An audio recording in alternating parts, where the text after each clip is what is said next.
You are watching Grace Television.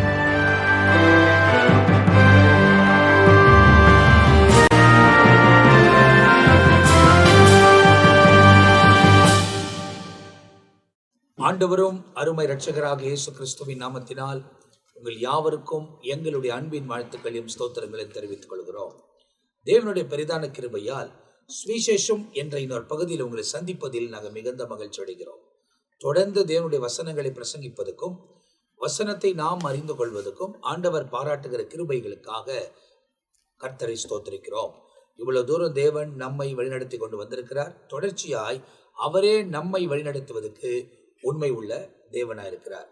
இந்த நிகழ்ச்சியில் நாம் போன பகுதியை நாம் பார்க்கும் போது மத்தேயு எழுதின சுவிசேஷம் 12ஆம் அதிகாரம் 30ஆம் வசனம் வரை போன பகுதியில் நீங்கள் பார்த்திருப்பீர்கள். இப்போது வரக்கூடிய எல்லா நிகழ்ச்சிகளிலும் வசனத்தில் உள்ள அந்த பகுதியை மாத்திரம் உங்களுக்கு விவரித்து காண்பிக்கிறோம். ஆனால் இந்த நிகழ்ச்சியோடு கூட சேர்ந்து நீங்களும் வேதத்தை வாசிக்க ஆரம்பித்தால் கூடுதலான தகவல்களை நீங்களும் அதில் தெரிந்து கொள்ளலாம். ஆவியானவர் நமக்கு அவைகளை விளக்கி சொல்லுவார். ஆனால் எவ்வளவு விளக்க முடியுமோ கொடுக்கப்பட்டிருக்கிற நேரத்துக்குள்ளாக அந்த பகுதியாக உங்களுக்கு விளக்கப்படுகிறது. இந்த நிகழ்ச்சியில இன்றைக்கு முதலாவது நம்ம மத்தியில் ஜெயக்குமார் அவர்கள் மத்தேயு எழுதின சுவிசேஷம் 12ஆம் அதிகாரம் 31ஆம் வசனம் 32ஆம் வசனத்தை நமக்கு விளக்கி சொல்ல போகிறார்கள். நம் நேரடியாய் நிகழ்ச்சிக்குள்ள கடந்து போக போகிறோம். கர்த்தருடைய நாமம் மகிமைப்படுவதாக. நாம் தொடர்ச்சியாக மத்தேயுவின் புத்தகம் 12ஆம் அதிகாரத்திலிருந்து ஒவ்வொரு வார்த்தைகளாக நாம் தியானித்துக் கொண்டு வருகிறோம். அதில் விசேஷமாக இந்த நேரத்தில் மத்தேயுவின் புத்தகம் 31, 32 நாம் வாசித்து பார்க்கும் பொழுது இதை குறித்து வாசிப்பாங்க. ஆதலால் நான் உங்களுக்கு சொல்லுகிறேன், எந்த பாவமும் எந்த தூஷணமும் மனுஷனுக்கு மன்னிக்கப்படும், ஆவியானவருக்கு விரோதமான தூஷணமோ மனுஷனுக்கு மன்னிக்கப்படுவது இல்லை. எவனாகிலும் மனுஷகுமாரனுக்கு விரோதமான வார்த்தை சொன்னால் அது அவனுக்கு மன்னிக்கப்படும். எவனாகிலும் பரிசுத்த ஆவிக்கு விரோதமாக பேசினால் அது இம்மையிலும் மறுமையிலும் அவனுக்கு மன்னிக்கப்படுவது இல்லை. அன்பார்ந்தவர்களை, இந்த இடத்துல பார்க்கும் பொழுது ஆண்டவராகிய இயேசு கிறிஸ்து அங்கு ஒரு வார்த்தை சொல்லுகிறார். ஆதலால் நான் உங்களுக்கு சொல்லுகிறேன், ஆதலால் நான் உங்களுக்கு சொல்லுகிறேன், எந்த பாவமும் எந்த தூஷணமும் மனுஷனுக்கு மன்னிக்கப்படும், ஆவியானவருக்கு விரோதமான தூஷணமே மனுஷருக்கு மன்னிக்கப்படுவது இல்லை.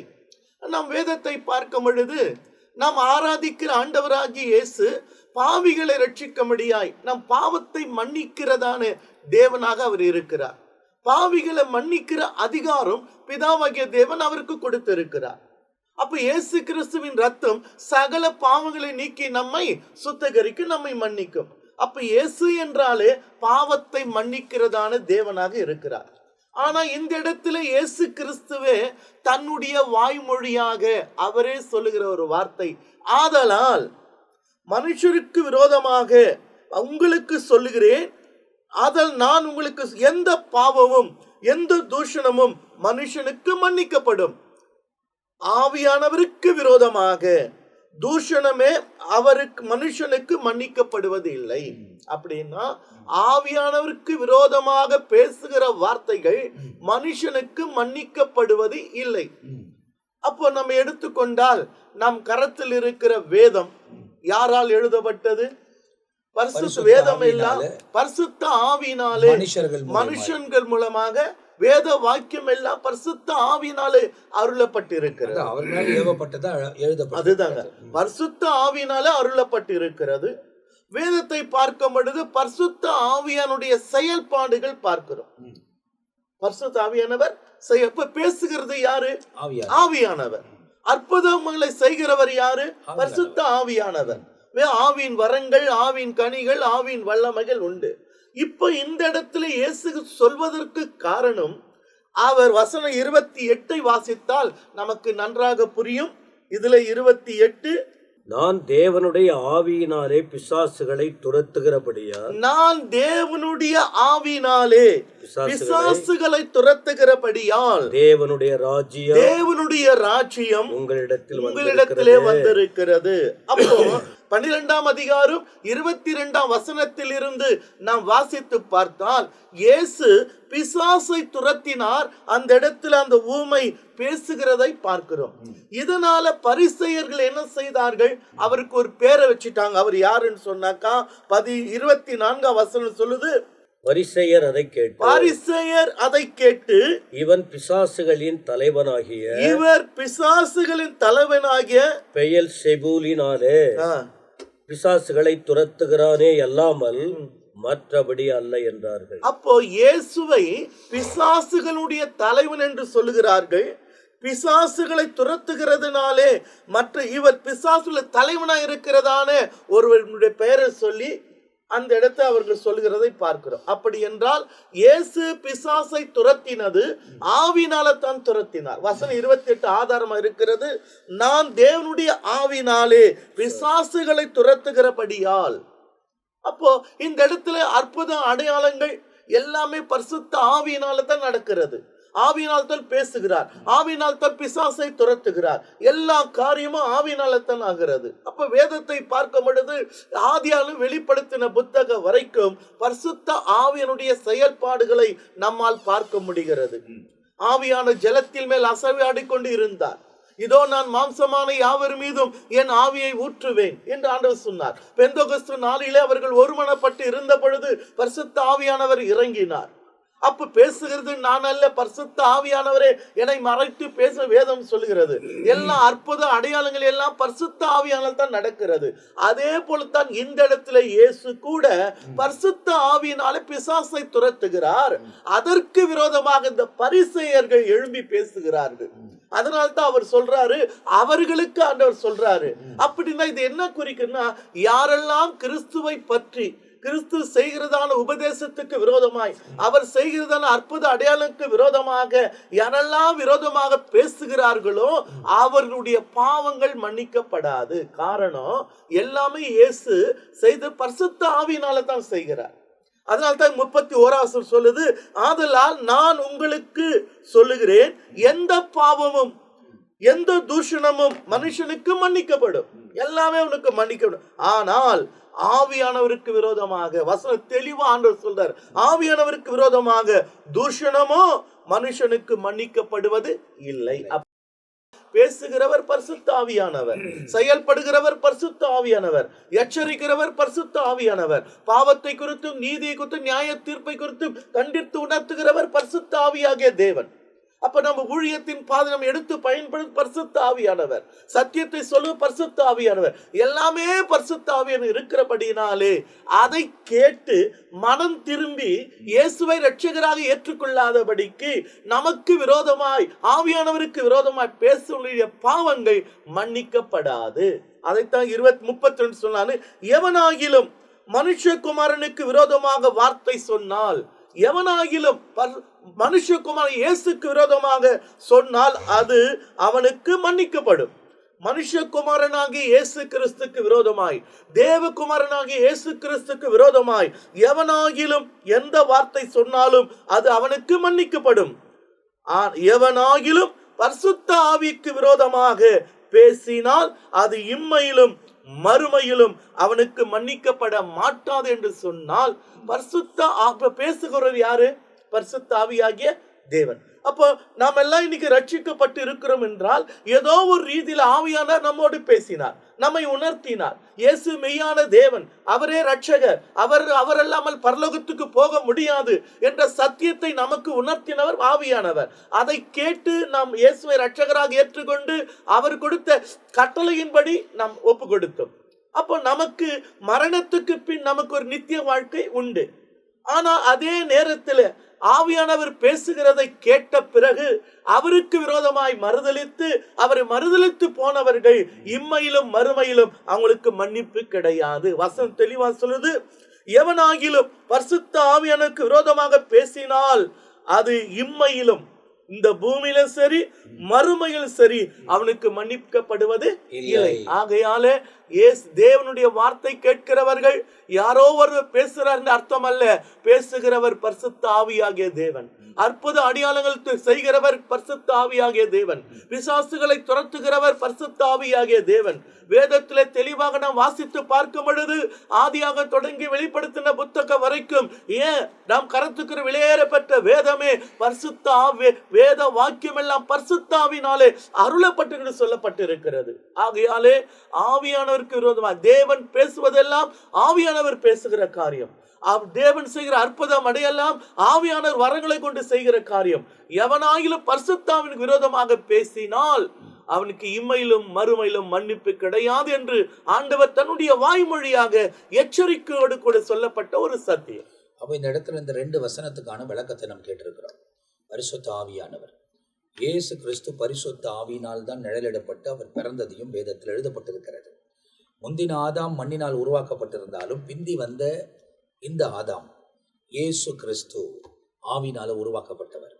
அப்போ ஆவியினால உருவாக்கப்பட்ட தேவன் பரிசுத்த ஆவியினால நிரப்பப்பட்டவராய்தான் பிதாவின் சித்தத்தை இந்த உலகத்தில் நிறைவேற்றுகிறார் என்பதை வேதத்தில் எழுதப்பட்டிருக்கிறது. ஒருவேளை மனுஷகுமாரன் என்றால் மாம்சத்தின் வாழ்க்கைய அவன் குறைவா பேசினாலும் மன்னிக்கப்பட்டுருவான்.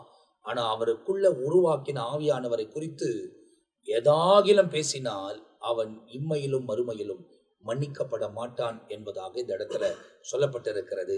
எனவே எச்சரிக்கையாக இருந்து நாம் செயல்பட வேண்டும். அதை நீங்கள் துல்லியமாக தெரிந்து கொள்ள வேண்டும். இப்போது அடுத்த பகுதிக்கு நாம் போக போகிறோம். 33ஆம் வசனத்திலிருந்து 37ஆம் வசனம் வரை அடுத்த பகுதியில் ஒரு குறிப்பிட்ட காரியத்தை குறித்து நமக்கு சொல்லப்பட்டிருக்கிறது. அதை நம்மத்தில ரெவரண்ட் ஜான் பீட்டரை அவர்கள் விளக்குவார்கள். பிரியமானவர்களே, உங்களை வாழ்த்துகிறோம். பரலோகத்துக்கும் நரகத்துக்கும் உள்ள வித்தியாசம் காண்பிக்கப்படுகிற விஷயம் இது. பரிசுத்த தேவனுக்கும் பாவத்தில் விழுந்த சாத்தானுக்குரிய போராட்டம் இது. ஆவிக்கும் மாம்சத்துக்கும் உரியதான காரியங்கள் விளக்கப்படுகிற விஷயம். இப்ப நாம் படித்து வருகிற விஷயம் என்ன?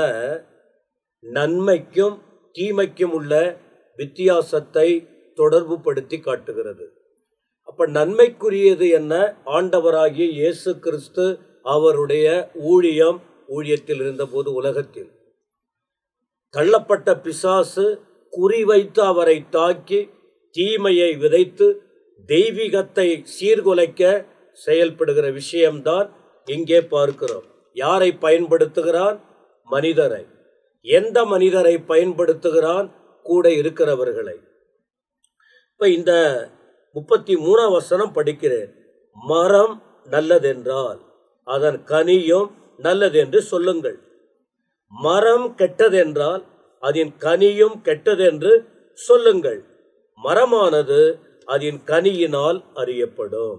இப்ப ஏற்கனவே முகவுரையா 2 வார்த்தை சொன்ன தேவன் அவர் தெய்வீகத்தை நிலைப்படுத்த வந்தார். இப்ப யாருக்கு இந்த விஷயத்தை சொல்றாரு? குழப்பம் பண்ணிக்கிட்டு இருக்கிற கூட்டம். யார் அவங்க? பரிசேயர். 14ஆம் வசனத்துல ஆண்டவர் நல்லது சொன்னா கூட உடனே அவங்களுக்கு என்ன வெறி வருதுன்னா கொலை வெறி. அப்ப கொலை வெறி வருதுன்னு சொன்னா அங்க யாரு? சாத்தானுடைய செயல்பாடு. 2வது 24ஆம் வசனம் 12:14 அதை அவர்கள் கேட்ட உடனே பிளான் பண்றாங்க. இவன் கொலைக்கு, ஏன்னா ஏற்கனவே பிளான் பண்ணியாச்சு கொலை. 24ஆம் வசனத்தில் படிக்கும்போது பரிசேயர் அதை கேட்டபோது என்ன சொல்றாங்க? இவன் பிசாசுகளினால் இதை துரத்துறான். இதை விரிவுபடுத்தும்படிதான் நல்லதுக்கும் கெட்டதுக்கும் வித்தியாசத்தை ஆண்டவர் காண்பிக்கிறார். என்ன சொல்றாரு? ஒரு மரம் பார்த்தீங்கன்னா அது நல்லதா கெட்டதா என்று புரிந்து கொள்ள முடியும். நல்ல மரமும் இருக்கு, கெட்ட மரமும் இருக்கு. நல்ல மரம் என்ன செய்யுமா? நல்ல கனிகளை கொடுக்கும். கெட்ட மரம் கெட்ட கனிகளை கொடுக்கும். மரத்தை பார்க்கும்போது நல்லதா கெட்டதான மனுஷனுக்கு தெரியாது. ஒரு மரம், கிளை, பூக்கள், அதனுடைய அலங்கார தோற்றங்கள் நேரடியா பார்க்கும்போது அதனுடைய விஷயம் நல்லது கெட்டது வித்தியாசம் தெரியாது. அது கொடுக்கிற கனியை பார்த்துதான் புரிந்து கொள்ள முடியும் என்பது. ஏன்னா ஆண்டவர் சர்வ ஞானம் உள்ளவர். அவர் ஜனங்க எப்படி புரிந்து செயல்படணும் என்பதற்காக விளக்கம் கொடுக்கிறவர். அப்பதான் சொல்றார், அப்ப என்ன, மரமானது அது கனியினால் அறியப்படும். இப்போ முதல் குறிப்பு என்ன விஷயம் சொன்னால், ஒரு மனிதனை தோற்றத்தை பார்த்து தீர்ப்பு செய்ய கூடாது, வெளி தோற்றத்தை பார்த்து தீர்ப்பு செய்ய கூடாது. அவர்களிலிருந்து செயல்படுகிற விதம் நல்லதா கெட்டதா என்று பார்த்து அப்புறம் நமக்கு தெரிந்து கொள்ள முடியும். இதை தான் முதல்ல அவங்களுக்கு விளக்கம் கொடுக்கிறார். சொல்லிட்டு எப்படி அழைக்கிறார் பாருங்க. தோற்றத்தை பார்த்து உள்ளான காரியத்தை அறியாம வாயில வந்தபடியெல்லாம் சிலர் பேசிக்கிட்டு இருப்பாங்களே, அதை போல இவர்கள் இன்னும் சொல்ல போனா தெரியாதவங்க பேசலாம், அவங்களுக்கு தெரியாதவங்க பேசலாம். இந்த பரிசேயர், இந்த சதுசேயர் யாரு? விஷயம் தெரிஞ்சவங்க, நியாயப்பிரமாணத்தை அறிந்தவங்க, விஷயம் தெரிஞ்சவங்க, சத்தியம் அறிந்தவங்க, சத்திய தெய்வத்தை அறிந்தவங்க. என்ன தெரியுமா, அவங்க கண்கள் குருடாக்கப்பட்டு இருக்கிறது. அந்த குருடாக்கப்பட்ட கண்கள் இஷ்டத்துக்கு பேச ஆரம்பிக்கும். அதை தான் பண்ணிக்கிட்டு இருக்காங்க. ஆண்டவர் பல விதங்களில் அவருக்கு விளக்கி சொல்லிக்கிட்டு இருக்காரு, அவங்க புரிஞ்சிக்கவே இல்லை. அதுக்குதான் இன்னொரு வார்த்தை சொல்றாரு பாருங்க, பொறுமைக்கு எல்லை இருக்கிறது. எல்லாத்துக்கும் ஆண்டவர் பொறுமையா இருப்பார். தெய்வீகம் பாதிக்கப்படுமானால், சத்தியம் மறைக்கப்படுமானால் ஆண்டவருக்கு கோபம் வரும். ஆண்டவருடைய ஒரு பக்கத்தை தான் ஜனங்க பார்ப்பாங்க, அவர் சாந்தம் உள்ளவர், அன்புள்ளவர், கிருபையுள்ளவர் என்று. அதே நேரத்தில் அவர் சர்வ சிருஷ்டிகர். பாருங்க, தவறு நடந்தால் அவர் அழிப்பதற்கும் அடிப்பதற்கும் கோபத்தை வெளிப்படுத்துவதற்கும் தயங்கவே. இப்ப தவறான கண்ணோட்டத்தோடு பேசுகிற நபர்களை பார்த்து ஒரு பேர் வைக்கிறார். என்ன? விரியன் பாம்பு குட்டிகளே. அப்ப ஏன் விரியன் பாம்பு குட்டின்னு சொல்றாரு? விஷத்தன்மை உள்ளவர்களே. இன்னைக்கு நிறைய பேர் அப்படிதான் இருப்பாங்க, நல்லா பேசிக்கிட்டு இருப்பாங்க, திடீர்னு வார்த்தையை கொட்டுவாங்க. சொல்லிட்டு என்ன சொல்லுவாங்க, விளையாட்டுக்கு சொன்னப்பா. கண்டிப்பா விளையாட்டுகள்லாம் சொல்லல, அவங்க அதுல நிரப்பப்பட்டிருக்காங்க, அதனால்தான் அப்படி சொல்றாங்க. ஆனா அதே வார்த்தையை வந்து யோவான் ஸ்நானனும் 3ஆம் அதிகாரம் 7ஆம் வசனம் பயன்படுத்துவார். அங்க யாரு? பரிசேயர், சதுசேயர், இந்த கூட்டம் தான். மத்தேயு 3:7. அப்போ ஆயத்தம் பண்ண வந்தவரும் அவங்கள குறித்து பேசுறாரு, இயேசுவும் அவங்கள குறித்து பேசுறாரு. ஆமா. அப்ப அந்த விஷத்தை வச்சிருக்காங்க, அதை இப்ப படம் பிடித்து காட்டுகிறார். உங்க புத்தியே சரியில்லைப்பா, உங்க குணமே சரியில்லை, நீங்க எப்படி நல்லதை பேசுவீங்க? உங்க இருதயத்துல அது இருக்கு. நீ நல்ல மனுஷனா இருந்தா நல்லதை எடுத்து காட்ட முடியும், பொல்லாத மனுஷனா இருந்தா பொக்கிஷத்திலிருந்து பொல்லாததை எடுத்து காட்ட முடியும். மூன்றாவது ஒரு வார்த்தை என்ன? வார்த்தையில் ஜாக்கிரதையா இருக்கணும். வார்த்தை, ஒரு மனுஷன் எதை பேசுகிறானோ பேசலாம், ஆனா வீண் வார்த்தைகளை பேச கூடாது. வீண் வார்த்தைகளை பேசக்கூடாது. அவன் பேசுற வார்த்தைக்கு நியாயத்தீர்ப்புல கணக்கு கொடுக்க வேண்டும். அதனால இதை கேட்கிற ஒவ்வொருவரும் கூட வெளி தோற்றத்தின்படி தீர்ப்பு வழங்க கூடாது. இருதயத்தின் நிலை சரியா இருக்க வேண்டும். வார்த்தை முக்கியம். அளந்து பேசணும், சரியா பேசணும், தெளிவா பேசணும். இல்லைன்னா பேசுற வார்த்தையிலே குற்றவாளியா தீர்க்கப்பட்டுருவோம். அவரை பின்னால பிரச்சனையா இருக்கும். தெளிவடையதான் கர்த்தர் இந்த வார்த்தைகளை கொண்டு இடைப்படுகிறார். அப்போ இந்த பகுதியில் நீங்கள் பார்க்கும் போது நல்ல மரம் நல்ல கனி, கெட்ட மரம் கெட்ட கனி, ரெண்டு காரியத்தையும் சொல்றார். அதுக்கு பிறகு விரியன் பாம்பு குட்டிகளே அப்படின்னு சொல்லி அவர் அட்ரஸ் பண்றதை நம்ம பார்க்குறோம். ஏன்னா அவர் அந்த காலத்துல ஒரு கடினமான வார்த்தையை அவர் பயன்படுத்துகிறதுக்கு காரணம் என்ன? யோவான் ஸ்நானகன் ஏற்கனவே இந்த வார்த்தையை பயன்படுத்தி இருக்கிறார். காரணம், அவர்கள் விஷம் தன்மை உள்ளவர்களாக இருந்தார்கள். அதை குறித்து அவர் பேசிட்டு அதுக்கு கீழே வரும்போது வார்த்தை குறித்து எச்சரிக்கையா இருங்கன்றதை வார்த்தை குறித்து எச்சரிக்கை கொடுக்குறாரு. ஏன்னா மனுஷன் பேசுகிற ஒவ்வொரு வார்த்தைக்கும் நியாய தீர்ப்பு நாளில் கணக்கு கொடுத்தே ஆக வேண்டும் என்பதாக எழுதப்பட்டிருக்கு. எனவே நாம் பேசுகிற இந்த உலகத்தில் இப்போது நமக்கும் சொல்கிறேன், நம்ம காலத்துக்கும் இந்த வசனங்களை நாம் பகுதியாக வாசிக்கும் போது அப்படியே முழுமையாக வாசித்து போகிறது வேற, பிரசங்கத்துக்காக எடுத்து வாசிக்கிறது வேற. ஆனால் இப்படிப்பட்ட தியான நேரத்தில் ஆண்டவர் சில காரியங்களுக்கு நேராக நம்ம கண்களை திறந்து விடுவார். அப்போ நீங்கள் பார்க்கும் போது தேவையில்லாத வார்த்தைகளை நாம் பேசவே கூடாது என்பதாய் எழுதப்பட்டிருக்கு. நம்ம பேசப்படுகிற ஒவ்வொரு வார்த்தைக்கும் நியாய தீர்ப்பில் கணக்கு கொடுக்கணும் என்பதாய் சொல்லப்பட்டிருக்கிறது. அப்புறம் மிகுந்த கவனத்தோட எச்சரிக்கையா நாம் நடக்கணும். நல்ல மனம் உள்ளவர்களாய் இருக்கும்போது, நல்ல மரம் உள்ளவர்களாய் நாம் இருக்கும்போது நல்ல கனிகளை கொடுப்போம் என்பதை நீங்கள் அறிந்து கொள்ள வேண்டும். அது தொடர்ச்சியாய் மீண்டுமாய் அடையாளத்தை குறித்து பேசுகிறார். இது 38ஆம் வசனத்திலிருந்து 42, அதாவது மத்தேயு 12ஆம் அதிகாரம் 38லிருந்து 42 வரைக்கும் இந்த பகுதி நம்ம மத்தியில ரெவரண்ட் மில்கி சேதக் அவர்கள் விளக்குவார்கள். நாம் அவங்க விளக்க போகிற விளக்கத்தை நாம் கேட்க போகிறோம். தொடர்ச்சியாக மரமும் கனியை குறித்து சொல்லப்பட்ட அந்த காரியங்களிலே ஆண்டவராகிய தேவன் கேள்வி கேட்டவர்களை பார்த்து சொன்னார், விரியன் பாம்பின் குட்டிகளே என்று சொல்லி ஆண்டவர் அங்கு விளக்கினதை பார்க்கிறோம். நல்ல மரம் கெட்ட கனிகளை கொடுக்காது என்று சொல்லி ஜான் பீட்டர் ஐயா அவர்கள் பேசினார்கள். அதை தொடர்ச்சியாக இந்த சம்பவத்தை கேட்ட அவர்கள் அடையாளத்தை கேட்கிறாங்க. இப்போ ஆண்டவர்கிட்ட வேத பாரகரிலும் பரிசேயரிலும் சிலர் அவரை நோக்கி, போதகரே, உம்மால் ஒரு அடையாளத்தை காண விரும்புகிறோம் என்றார்கள். இவங்க எப்பவுமே அடையாளத்தை தான் விரும்புகிறவர்கள். எங்களுக்கு அடையாளம் காட்டுங்க, இது எப்படி நடக்கும், அடையாளம் காட்டுங்க என்று சொல்லி அடையாளத்தையே விரும்புகிறவர்களா இருக்கிறாங்க. அதாவது கிதியோன் கேட்ட மாதிரி. ஆமா, இந்த பரிசேயர் சதிசேயர் அடையாளத்தை கண்டுதான் விசுவாசிக்கிறாங்க. இப்ப அதனாலதான் ஆண்டவர் யோனாவையும் தென் தேசத்து ராஜஸ்திரி ஆகிய சேபாவையும் அங்கே சாலமோன் ஞானத்தை குறித்து தான் அந்த அறிவை ஆண்டவர் கொண்டு வருகிறார். அப்ப பாருங்க, பரிசேயர் அவரோடு தர்க்கம் தொடங்கி அவரை சோதிக்கும்படி வானத்திலிருந்து ஒரு அடையாளத்தை காண்பிக்க வேண்டும் என்று கேட்டார்கள்.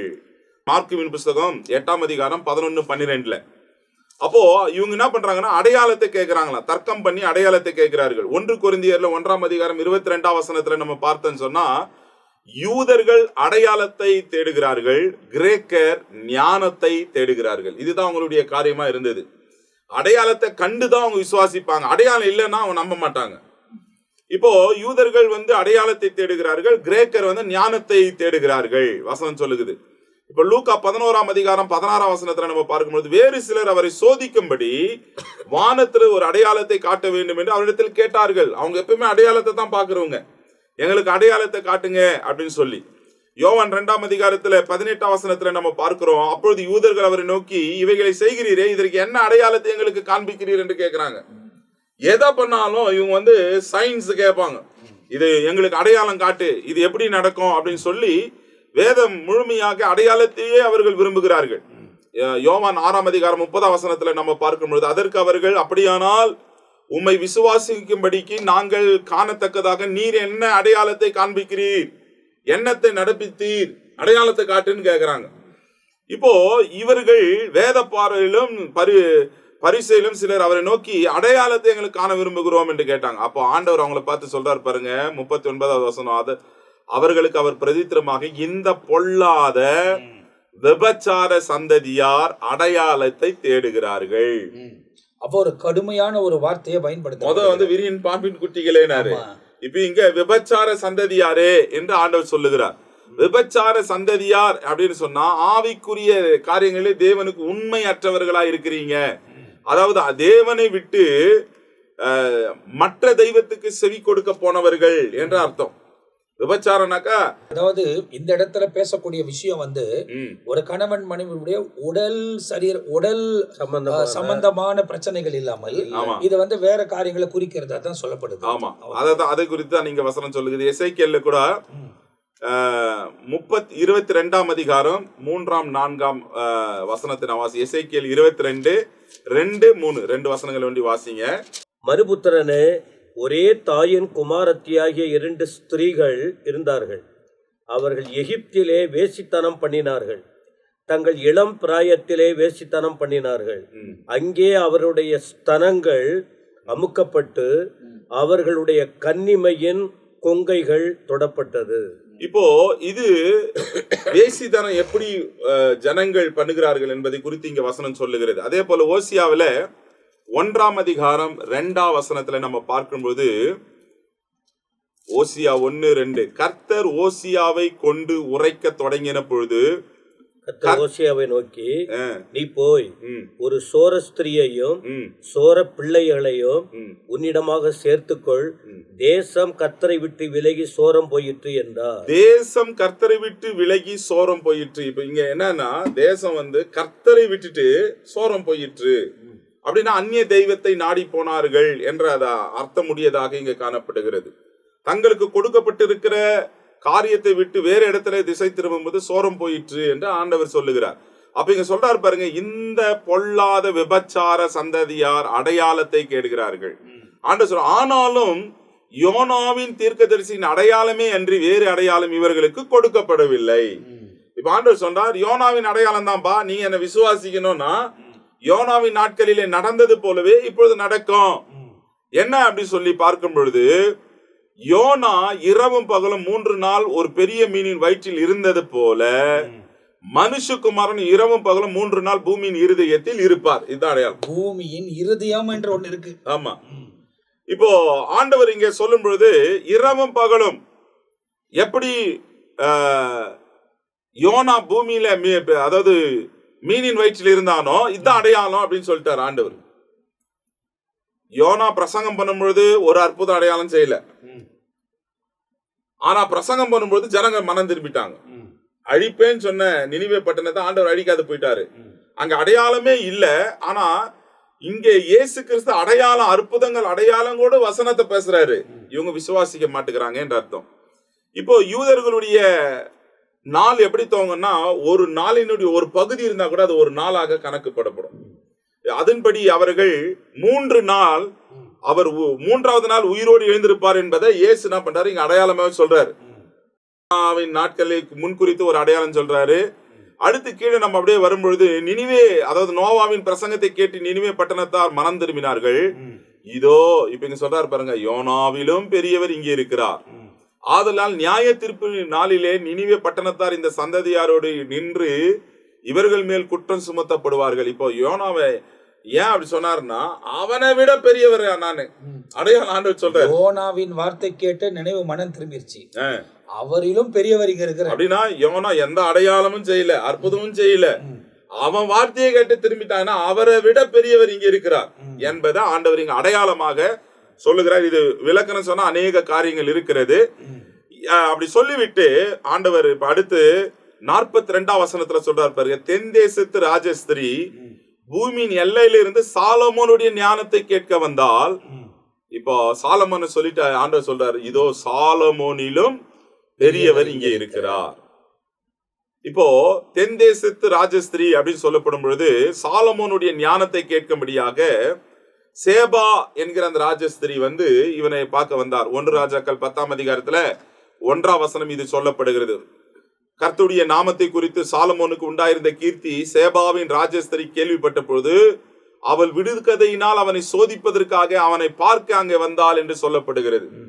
அதே போல 1 ராஜாக்கள் 3ஆம் அதிகாரத்துல 10ஆம் வசனம் 12ஆம் வசனமோ இதை குறித்து சொல்லப்படுகிறது. அப்போ சாலமோனிலும் பெரியவர், யோனாவிலும் பெரியவர், சாலமோனில் யோனாவுக்கு எதுக்கு சொன்னார்னா 3-4 மீன் வயிற்றில் இருந்த போல மனுஷகுமாரன் 3 நாள் இருப்பார். இது அடையாளம்.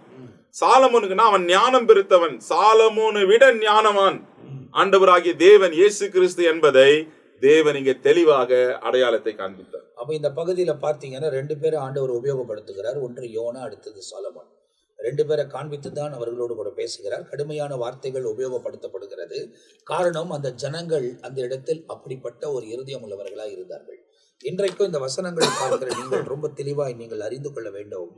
தேவன் சில காரியங்கள் நமக்கு போதிக்கும் போது அடையாளங்களையே கேட்டு இல்லாம தேவன் சொல்லுகிறது விசுவாசிக்க வேண்டும். ஆபிரகாமை தேவன் கூப்பிட்ட போது எந்த அடையாளமும் அவர் கேட்கல, வார்த்தை கேட்டு கடந்து வந்தார். கர்த்தர் அவரை விசுவாசத்தின் தகப்பனாய் மாற்றி இன்றைக்கு உலகம் முழுவதும் அவர் மூலியமா இருக்கிற சந்ததி தான் பெருகி கடைசி நாட்களிலும் அந்த கோத்திரத்தை கொண்டுதான் ஆண்டவர் இந்த உலகத்தையே முடிக்க இருக்கிறார் என்பதை வேதத்தில் எழுதப்பட்டிருக்கிறது. அப்ப நல்லா தெளிவாய் தெரிந்து கொள்ளணும். ஆண்டவர்கிட்ட அதிகமான காரியங்களை கேட்காம அவர் சொல்லுகிற வார்த்தையை நாம் கீழ்ப்படிந்து விசுவாசிக்கும் போது தேவன் தம்முடைய மகிமையின் பிரசனத்தை நம்முடைய வாழ்க்கையில தொடர்ந்து வழங்க பண்ணுவதற்கு அவர் உண்மையுள்ளவராக இருக்கிறார். திரும்ப சொல்லுகிறேன், இந்த பகுதியில நிறைய காரியத்தை பிரசங்கம் போல போனோம்னா விலைக்கு ரொம்ப வசனங்களை கொண்டு நாம் சொல்ல முடியும். ஆனால் பகுதியாய் அவங்களுக்கு கொடுக்கப்படுகிற நேரத்தில் முடிக்கிறபடியால் தான் மேல் நோட்டமாய் அவைகள் உங்களுக்கு போதிக்கப்படுகிறது. நீங்கள் வசனத்தின் ஆழங்களுக்குள்ள வாசிக்க தேவன் அதிலிருந்து உங்களுக்கு வெளிப்படுத்துவதற்கு ஆண்டவர் சர்வ வல்லமையுள்ளவராக இருக்கிறார். இப்போ அடுத்த பகுதியோட 43ஆம் வசனத்திலிருந்து 45ஆம் வசனம் வரை இதே மத்திய எழுதின சுவிசேஷம் 12ஆம் அதிகாரம் 43லிருந்து 45 வரை நம்ம மத்தியில பிஷப் பென்னேசாய் அவர்கள் விளக்கி சொல்ல போகிறார்கள். அந்த விளக்கத்தை இப்போது நாம் கவனிக்க போகிறோம். மத்தேயு சுவிசேஷம் 12வது அதிகாரம் 43லிருந்து 45வது வசனம் வரையிலும் இந்த 3 வசனத்துக்கு ஒரு தலைப்பு கொடுக்க வேண்டும் என்றால், திரும்பி வந்த ஆவி, திரும்பி வந்த ஆவி என்ற ஒரு தலைப்பு கொடுக்கலாம். காரணம் என்ன என்று கேட்டால், ஒரு ஆவி விட்டு கடந்து சென்றது. இந்த இடத்துல பார்த்தால் கடந்து சென்ற ஆவி திரும்பி வந்ததாக வசனத்திலே வாசிக்கின்றோம். குறிப்பாய் அசுத்த ஆவி ஒரு மனிதனை விட்டு புறப்படும் போது என்ற அந்த வார்த்தையை பார்க்கும்போது, அசுத்த ஆவி தங்குவதற்கு ஒரு இடம் தேவைப்படுகிறது. அப்படி இடம் என்று சொல்லும்போது அநேகர் சொல்லுவாங்க, அவங்களும் பிசாசு இருக்கு, அவளுக்குள்ள பிசாசு இருக்குன்றாங்க. அப்போ அந்த அசுத்த ஆவி ஒரு மனிதனுக்குள்ளே கூடி இருக்கிறதாக வசனங்களில் பல இடங்களிலே வாசிக்க முடிகிறது. மனுஷனுக்குள் மட்டும் அல்லாதபடிக்கு அசுத்த ஆவி வீடுகளிலும் தங்குகிறது.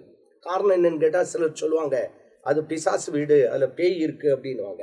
அதற்கு சில ஆதாரங்கள் இருந்தாலும் கூட, அடுத்து இந்த ஆவி என்ன செய்யுமா, மனிதனுக்குள் குடியிருக்கும், வீடுகளுக்குள் குடியிருக்கும், அதே நேரத்தில் அலைந்து திரிகிறதாகவும் இருக்கிறது.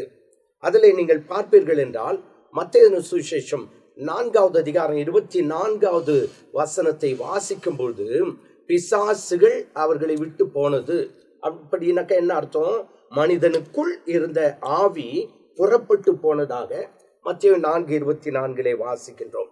அது மட்டுமல்லாதபடிக்கு ஒரு குறிப்பிட்ட இடத்துல மத்தேயு 8வது அதிகாரம் 31வது வசனத்தை பார்க்கும்போது, ஒரு மனிதனுக்குள் குடியிருக்கிறதான அந்த ஆவி அவனை விட்டு போகும்போது இயேசுவிடத்துல கேட்குது, நீ என்ன துரத்துவ அப்படின்னு சொன்னா அந்த பன்றிகளுக்குள் நான் என்ன பண்ணோம், ஏன்னா ஏதோ ஒரு இடம் வேணும் அதுக்கு. ஆமா, தங்கறதுக்கு குடியிருக்க ஒரு இடம் வேணும். அப்போ இடம் வேணும் அப்படின்னு சொன்னா இடம் கொடுத்தா என்ன பண்ணிடுவான், வந்துடுவான். இப்போ இந்த இடத்துல பார்த்தா அந்த பன்றிகளுக்குள் புறப்பட்டு போகும்படி கட்டளையிடும் என்று அங்கே கேட்கிறதாக பார்க்கும். அப்ப என்ன அர்த்தம், இப்போ இந்த ஆவி குடியிருப்பதற்கு இடத்தை தேடுகிறது, அதே நேரத்துல இது சுற்றி தெரிகிறது என்பதற்கு யோபு 1வது அதிகாரம் 7வது வசனத்தை சற்றே வாசித்து பார்ப்போம் என்றால், குடியிருப்பதற்கு இடமும் கேட்குது, அதே நேரத்தில் குடியிருக்க அந்த ஒரு இருதயத்திலே தங்கி இருக்கு, அதே நேரத்துல சுற்றி திரிந்து தேவ சமூகத்திலையும் வந்து என்ன செய்யுது, நிற்குது. சிலர் நினைக்கலாம் சர்ச்சுக்குள்ள பிசாசு வரமாட்டான் அல்லது துதிக்கிற இடத்துல வரமாட்டான் அப்படின்ட்டு. ஆனா 1 அதிகாரம் 7வது வசனத்தை வாசிக்கலாமா? கர்த்தர் சாத்தானை பார்த்து நீ எங்கே இருந்து வருகிறாய், எங்கே இருந்து. அப்போ அவன் குடியிருக்கிற ஒரு இடம், அங்கிருந்து அவன் வரான். ஆண்டவர் கேட்கிறார், நீ எங்கே இருந்து வருகிறாய் என்று கேட்டார். சாத்தான் கர்த்தருக்கு பிரதியுத்தரமாக பூமி எங்கும் உலாவி. அப்போ அவங்க ஒரு இடத்துல இருக்க மாட்டான், உலாவிட்டே இருப்பான். பூமி எங்கும் உலாவி அதில் சுற்றி திரிந்து வருகிறேன்.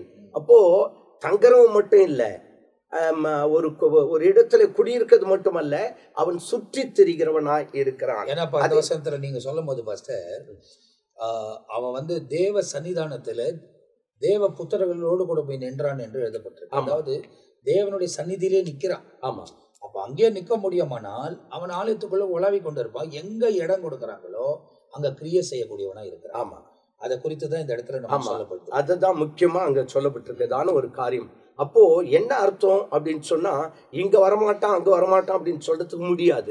எங்கும் அவன் வர முடியும், ஏன்னா அங்க இருந்து தான் தள்ளப்பட்டிருக்கிறான். எங்கும் அவன் தங்கவும் முடியும். அதே நேரத்துல குடியிருப்பதற்கு இடம், சுற்றி திரிகிறவனா இருக்கிறான்.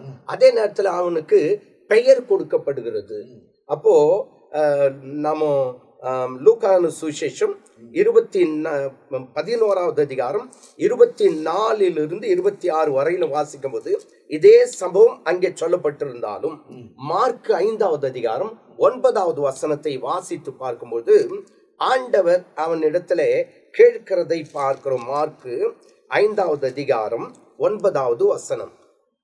அப்பொழுது அவர் அவனை நோக்கி உன் பேர் என்னவென்று கேட்டார். அவனை நோக்கி அப்படின்னு சொன்னா அவன் இல்ல, அவனுக்குள்ள இருக்கிறதான ஆவி.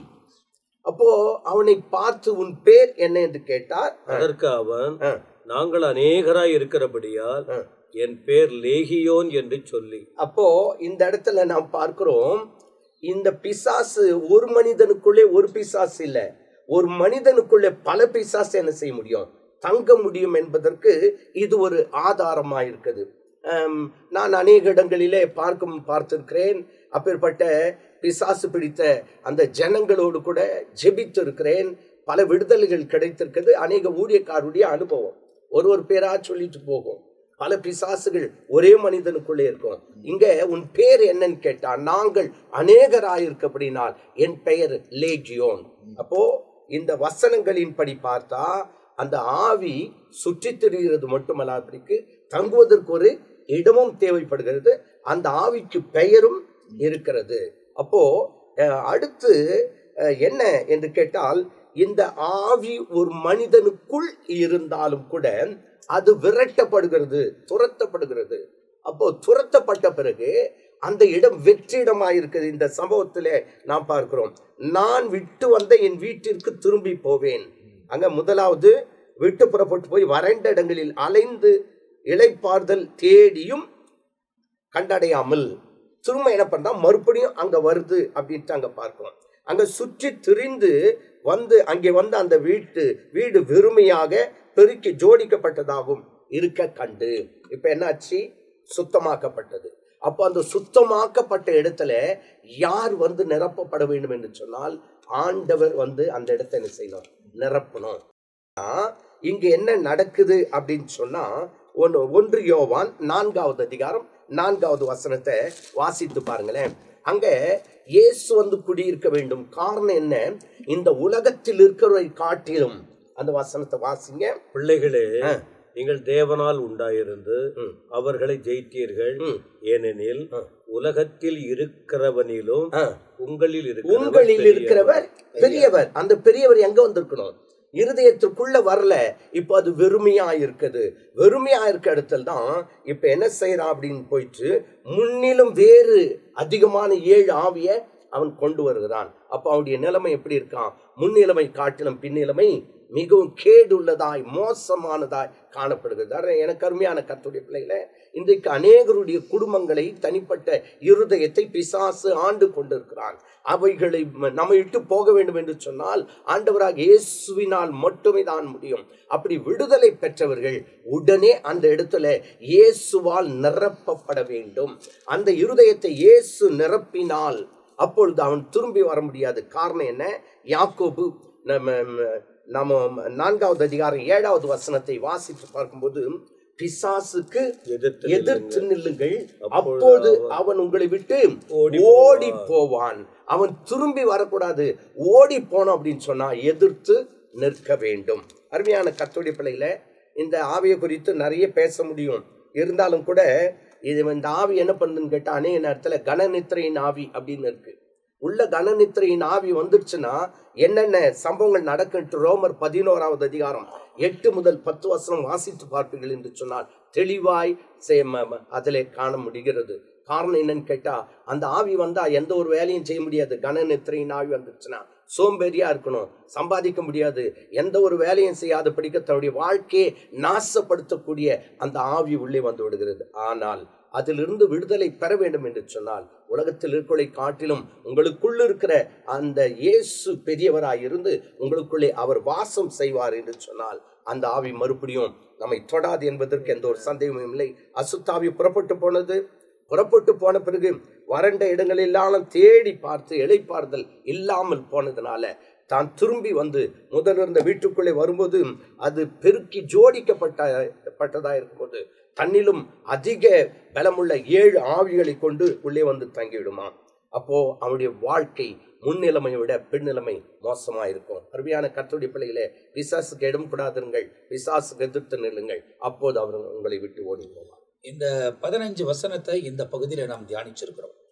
ரொம்ப முக்கியமான சில காரியங்கள் எல்லாம் நமக்கு விவரிக்கப்பட்டிருக்கு. ஒன்று நல்லா தெரிந்து கொள்ளுங்கள், எருசலேம் இயேசு அடக்கம் பண்ணப்பட்ட இடம். இயேசு தன் நாவினால் சொல்லுகிறார், பூமியின் இருதயம். அப்ப இந்த உலகத்துக்கு ஒரு இருதயம் இருக்குதுன்னா அது எருசலேம் என்பதை நீங்கள் குறித்து வைத்துக் கொள்ள வேண்டும். அப்ப இந்த பூமிக்கு எது இருதயமா இருக்கு? எருசலேம். அந்த எருசலேம் நோக்கி தான் இன்றைக்கு பல தேசங்கள் யுத்தம் செய்து கொண்டிருக்கிறதை நாம் பார்க்கிறோம். கடைசி மணி நேரத்தில் வாழ்ந்து கொண்டிருக்கிறதுனால இவைகள் எல்லாம் ரொம்ப தெளிவாய் கவனிக்கப்பட வேண்டிய விஷயங்கள். எனவே இந்த வசனங்கள் எல்லாம் ஏறக்குறைய எல்லாவற்றையும் விளக்கப்பட்டிருக்கிறது.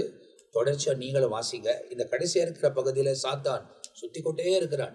அவன் எப்படி ஆண்டவர் வானத்திலிருந்து வந்து வானாதி வானங்களில் அவர் வாசமா இருக்கிறார், இந்த இடத்தில் பூமியில வந்து நாம் கூப்பிடுகிற குரலுக்கு பதில் கொடுத்து அதிகாரம் பெற்றவராய் தன்னை நோக்கி கூப்பிடுகிற யாவருக்கும் அவர் உதவி செய்கிறார். அதே போல தள்ளப்பட்ட சாத்தானும் வான மண்டலங்களிலே வாசம் செய்து கொண்டு இந்த பூமியை வந்து சீர்கெடுத்து கொண்டே இருக்கிறான். அவன் தள்ளப்படக்கூடிய காலம் வெகு சமீபத்தில் இருக்கிறது.